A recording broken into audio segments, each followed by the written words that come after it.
3 दिन से चला आ रहा ज्ञानव्यापी श्रृंगार गौरी मस्जिद का सर्वे आज यानी 16 मई को पूरा हुआ।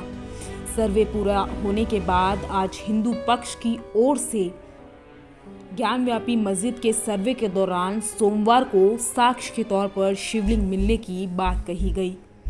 मस्जिद में शिवलिंग के साक्ष्य मिलने के साथ ही ये मामला सुर्खियों में छा गया और अब हर जगह ज्ञानव्यापी मस्जिद की चर्चा हो रही है।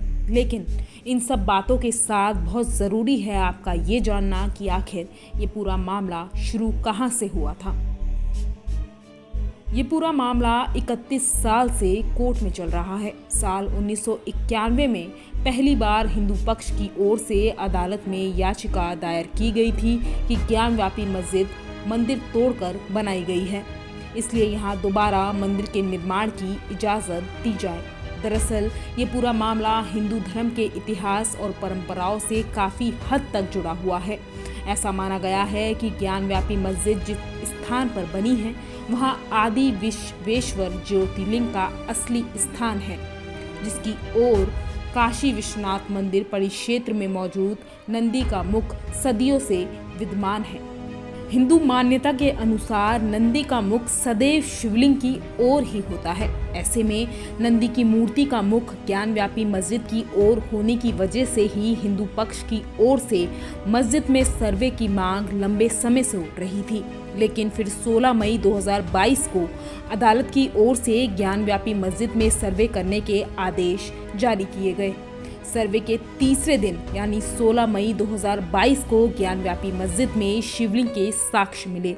हिंदू पक्ष के वकील विष्णु जैन ने जानकारी दी कि ज्ञानव्यापी मस्जिद में शिवलिंग मिली है, जिसका आकार लगभग 8 इंच है। इसके साक्ष्य वजू खाने में मिले हैं। बताया गया कि जहां पर मस्जिद से पहले मुस्लिम समुदाय अपने हाथ धोते हैं, उस तालाब में ही शिवलिंग मिली है। दरअसल सर्वे करने गई टीम ने तालाब को पहले खाली कराया और जब तालाब खाली हुआ तो वहां देखा गया कि तालाब के बीचों बीच महादेव की शिवलिंग के साक्ष्य मौजूद हैं।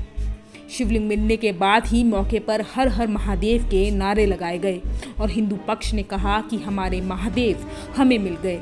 आपको बता दें कि इस पूरे मामले के बाद हिंदू पक्ष की ओर से एक प्रार्थना पत्र जारी किया गया, जिसमें कहा गया कि दिनांक 16 मई को शिवलिंग मस्जिद कॉम्प्लेक्स के अंदर एडवोकेट कमिश्नर की कमीशन कार्रवाई के दौरान पाया गया है।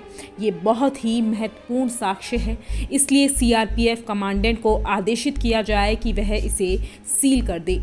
जिलाधिकारी वाराणसी को आदेशित किया जाए कि वहां मुसलमानों का प्रवेश वर्जित कर दे। मात्र 20 मुसलमानों को नमाज अदा करने की ही इजाज़त दी जाए और उन्हें वजू करने से तत्काल रोक दिया जाए। वहीं अदालत ने पत्र का संज्ञान लेते हुए फौरन उस जगह को सील करने के आदेश दिए जहां महादेव की शिवलिंग मिली है।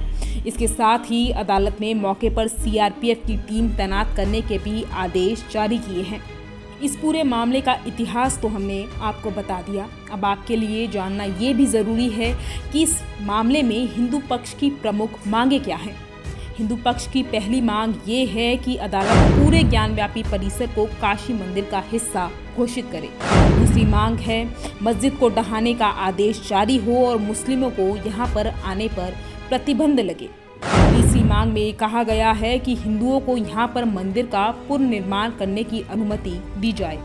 यही वो 3 मांगे हैं जो हिंदू पक्ष की ओर से अदालत में रखी गई हैं।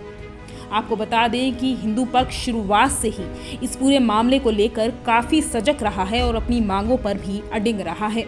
मस्जिद के वजू खाने में महादेव की शिवलिंग के साक्ष्य मिलने के बाद ये पूरा मामला काफ़ी पेचीदा हो गया है। साफ शब्दों में कहे तो अब ये मामला काफ़ी हद तक आगे जाएगा। मस्जिद में सर्वे पूरा हो चुका है, जल्द ही अदालत में रिपोर्ट पेश की जाएगी। देखना यही होगा कि रिपोर्ट पेश करने के बाद अदालत की ओर से इस पूरे मामले में क्या कुछ कहा जाएगा। ब्यूरो रिपोर्ट, देवभूमि इनसाइडर।